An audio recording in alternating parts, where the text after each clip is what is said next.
mes tracks, j'espère que vous allez tous très bien. On se retrouve aujourd'hui pour une toute nouvelle vidéo. Et aujourd'hui, un nouveau tour de cartes expliqué, un tour de cartes vraiment super impressionnant, expliqué. Donc voilà, vous allez le découvrir dans cette vidéo. Sans plus attendre, on passe tout de suite à la démo du tour et après les explications de ce tour de magie super efficace. Allez, c'est parti pour la démo de ce tour qui se fait donc avec 2 jeux de cartes. Et pour ce tour, on aura donc besoin, comme je viens de le dire, de jeux de cartes. Et le spectateur va choisir un des 2 jeux de cartes. Donc imaginons qu'il choisisse le rouge. Allez hop, on le donne le jeu de cartes rouge et il peut le mélanger dans tous les sens. Voilà, il n'y a aucune ambiguïté. Et on peut le couper, le mélanger, enfin bref, il mélange dans tous les sens. Donc une fois que le spectateur a mélangé son jeu de cartes, également je peux mélanger mon jeu de cartes comme ceci, voilà, et remélanger comme ceci, voilà, et bien sûr couper moi aussi le jeu comme ceci, hop, quelques petites coupes, le jeu de cartes est bien coupé. Ce qu'on va faire d'abord, c'est qu'on va échanger comme ceci les 2 jeux de cartes pour qu'il n'y ait aucune ambiguïté possible et en fait qu'il n'y ait aucune préparation dans le jeu de cartes du spectateur. Et ce qu'on va faire, c'est que je vais couper mon jeu de cartes, je vais regarder la carte juste ici, voilà, je la regarde, j'en ai pris bien connaissance, je la repose et je ferme comme ceci. Et le spectateur a fait pareil. Donc moi, je connais ma carte, voilà, je l'ai vu. Donc le spectateur fait pareil. Il coupe le jeu comme ceci. Il regarde la carte qu'il a choisie. Donc voilà, je vous la montre et je la montre également à mon spectateur qui est juste devant moi.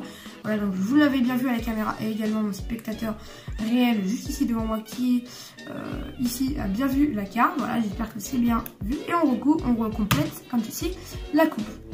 Et je crois que c'est la première vidéo avec un spectateur qui apparaît, enfin bref, c'est pas le sujet. Et on va rééchanger les jeux de cartes pour avoir vraiment aucune ambiguïté possible. Et ce qu'on va faire maintenant, c'est que moi je me rappelle de ma carte, je me rappelle bien, je l'ai bien retenue. Et ce qu'on va faire, c'est qu'on va tout simplement venir la chercher. Donc moi je vais venir la chercher, donc voilà, ma carte c'est celle-ci, voilà.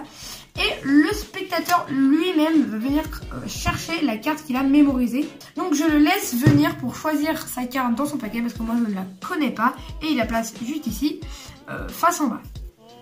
Donc le spectateur prend sa carte, voilà. Donc c'est une carte vraiment au hasard, c'est celle qu'il a retenue, je ne la connais absolument pas. Donc voilà, il la prend, il la met comme ceci, face en bas, juste ici. Et maintenant, si on regarde bien la carte qu'il a choisie et la mienne, c'est exactement les mêmes. Donc voilà, alors j'ai vraiment choisi une carte au hasard et lui aussi. Coïncidence, je ne pense pas. Donc voilà, c'est exactement les mêmes. Sans plus attendre, on passe tout de suite aux explications du tour. C'est parti. Pour ce tour de magie, vous aurez besoin de 2 jeux de cartes comme ceci. Vous allez tout d'abord dire au spectateur de choisir un des 2 jeux de cartes. Imaginons qu'il choisisse le rouge. Donc, une fois que c'est fait, vous allez bien mélanger votre jeu de cartes mais également celui du spectateur, donc il peut vraiment mélanger les 2 jeux de cartes, sauf que votre jeu de cartes vous allez retenir la dernière carte, donc ici le 10 de carreau, faut vraiment pas l'oublier, vous la retenez comme ceci, vous la regardez, hop vous la retenez et ensuite vous mélangez votre jeu de cartes en laissant toujours le 10 de carreau sur le tout, donc voilà vous faites des fausses coupes, des faux mélanges etc pour garder le 10 de carreau en dessous et vous retenez le 10 de carreau, vous répétez dans votre tête 10 de carreau pour bien le retenir.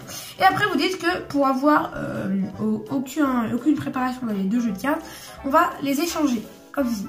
Et du coup ça va être un prétexte pour mettre le 10 de carreau, le jeu de cartes avec le 10 de carreau en dessous au spectateur comme ceci.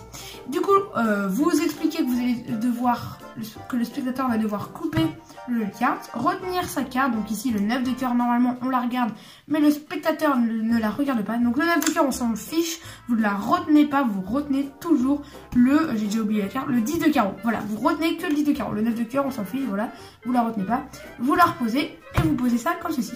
Donc le spectateur refait la même opération, hop, il coupe, il retient sa carte, voilà, il la regarde, donc moi je ne la regarde pas, mais pour les explications je vais la regarder. Donc en réalité vraiment le spectateur regarde mais pas moi, vraiment je ne la connais pas. Donc le valet de trèfle, ensuite il la repose et il replace ce jeu de cartes ici, avec le 10 de carreau, juste ici. Ce qui fait que le valet de trèfle est à côté du 10 de carreau. Ensuite ce que vous faites c'est que vous dites, pour avoir aucune ambiguïté, on va encore échanger les jeux de cartes. Et on va tout simplement dire au spectateur qu'on va venir chercher la carte qu'on a mémorisée. La carte, le 9 de cœur, si vous vous souvenez bien. Donc en fait, ça va être un prétexte pour aller chercher le 10 de carreau qu'on avait retenu au début, qui était la carte du dessous, pour connaître la carte que le spectateur avait choisi, le valet de trèfle, que normalement je ne connais pas. Donc on cherche le 10 de carreau, voilà. Et la carte juste avant le 10 de carreau, c'est la carte obligatoirement du spectateur. Donc ici, le valet de trèfle, comme on l'a vu. Donc le 10 de carreau et avant le valet de trèfle, donc c'est celle-ci. Donc bien sûr, ça on le fait sans montrer au spectateur, on pose ça face en bas. Et le spectateur va donc chercher sa carte, donc le valet de trèfle, voilà, il va chercher le valet de trèfle, c'est la carte qu'il a retenue de toute façon, il la met face en bas, et là, magiquement, automatiquement, c'est le valet de trèfle, et ici, le valet de trèfle. Les deux cartes, ce sont obligatoirement les mêmes si vous avez bien fait les manipulations. Et donc voilà, c'est la fin de cette vidéo, j'espère qu'elle vous a plu. C'est un super tour de magie à s'entraîner quand même, c'est un peu compliqué de se rappeler de toutes les étapes, à quel moment il faut échanger les paquets, enfin bref, c'est un petit tour de magie à s'entraîner, mais c'est un super bon tour qui a un très bon impact sur le spectateur. Surtout, c'est un tour de magie qui fait participer le spectateur et ça c'est pas souvent. Donc voilà, on se retrouve bientôt pour de prochaines vidéos. N'oubliez pas une vidéo le mercredi, le dimanche à 17h30 et exceptionnellement pendant les vacances, une vidéo du lundi au vendredi à 16h. Pour ne louper aucune vidéo, n'oubliez pas de vous abonner, d'activer la cloche des notifications, de mettre votre plus gros pouce bleu et surtout de me donner votre avis dans les commentaires pour que je m'améliore. On se retrouve bientôt pour de prochaines vidéos. C'était Kamitrax. Allez, salut!